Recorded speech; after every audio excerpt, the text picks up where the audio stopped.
There's lots of people out there that have had club feet, had operation or just plaster cast and absolutely fine.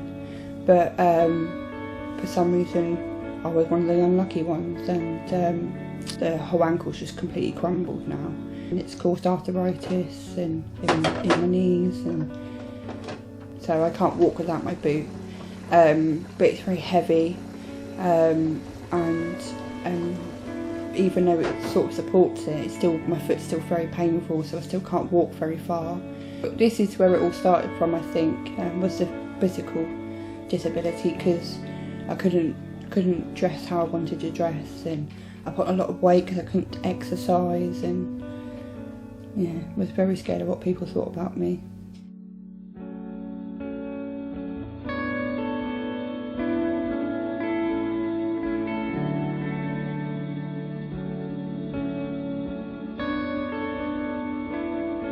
I had a severe postnatal depression, was in a really bad state.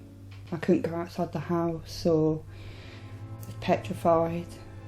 I wouldn't even go outside the door with my husband. When I had my first panic attack, I thought I was dying. It was horrible. It just feels like you're suffocating.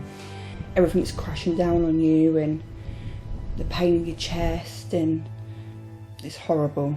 I'd get phone calls from her saying that she was having a panic attack, and then in my old job I'd have to leave and just go and get her. I was working and having to take the kids to school and doing shopping and stuff as well.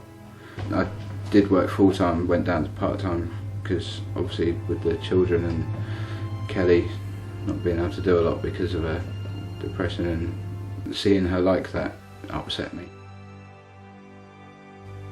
The worst case scenario, if I'm honest, was me and John were going to split up. We were arguing quite a lot because obviously she was very depressed, and everything I did was wrong, and no matter what I tried, it was just getting worse, really. My other fear was my kids being taken away. I was convinced that someone was going to knock on my door and take my kids away. So low that I thought, I wouldn't have them. She hated living like it, but there was nothing she could do.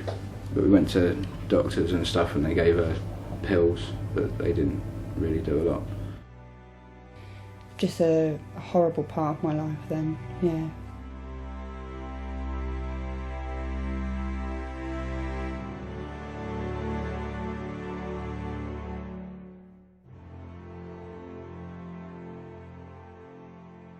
I have a big problem with trust, so it was, if I'm honest, I thought a matron was going to come round and tell me how to do everything, and I wasn't doing anything right, and I should change my parenting ways, and I was really worried about someone coming in my house and it wasn't good enough for the kids. She's very withdrawn. She wouldn't even look at you when she talked to you, and wouldn't open her curtains, and she didn't like going to the door, a lot of times she wouldn't answer the door, and she was very worried in case anyone judged her and things like that, so. And confidentiality as well was a big part. It's like I said to her, I'm not here to judge you, I'm not interested in what your house is like or anything like that, I'm basically here just to help you. And that's what we started from there. I don't know how the Home Start put two people together, but we have so much in common. Even on the first day we had something to talk about. It wasn't silence. And she was great with the kids, fantastic.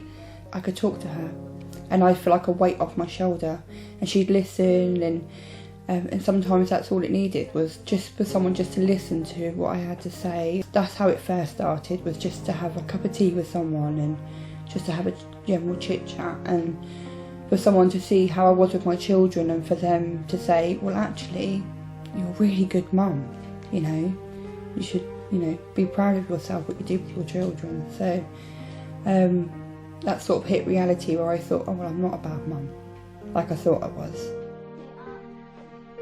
Right from the start, I thought she's a fantastic mother. I thought, she's got 4 of them, she's got this disability. I thought, she's amazing. And she doesn't even see it, A lot of mothers, nowhere near. And I've always said that to her. She's always thinking I was worried about, that I wasn't good enough. And I said, you're joking, Yeah, so I think she's amazing.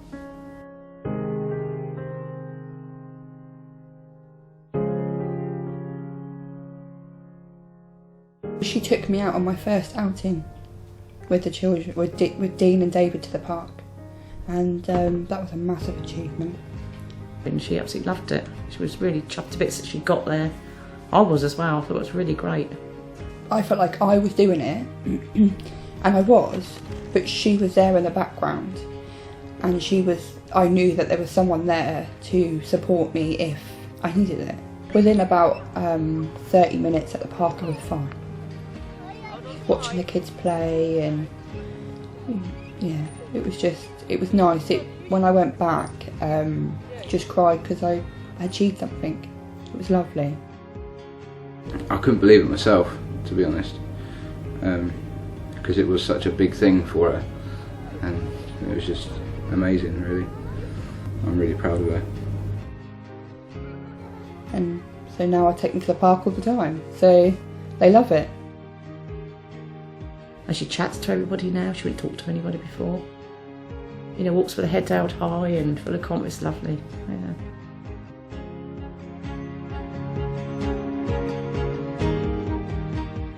He saw how confident I was getting, so he started looking for a new job, and he's always wanted to work with adults with disabilities and challenging behaviour, and and he went for an interview and he got the job. I work 3, maybe sometimes 4 long days a week, which is 14.5 hours, so Kelly's got to take the kids to school, pick them up and do the dinner and everything, put them to bed by herself. And she's loving it, really. I thought I'd be stuck in shop work forever. I started as a support worker. I'm a lead support now, and I'm on a fast track for a deputy manager. I'm happy I've done it, but I didn't ever think that I would. He's not worried. He knows I'm okay, and so it makes him more relaxed because he loves his job. It's financially better for us because, you know, he's in a full-time job, and it's amazing. It's just 2 hours a week. What it does, it's changed our whole life.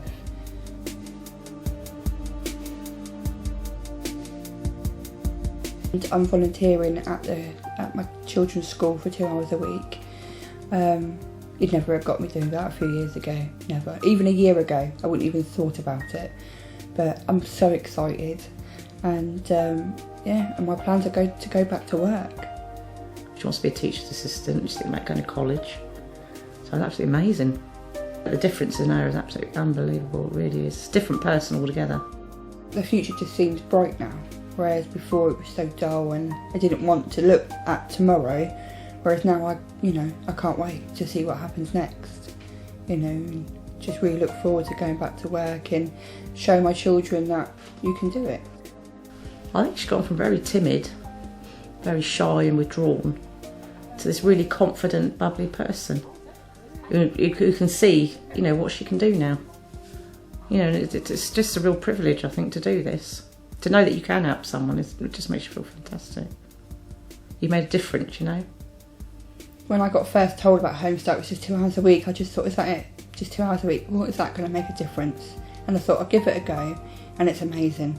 It really is amazing what those 2 hours a week can do. It's changed my life.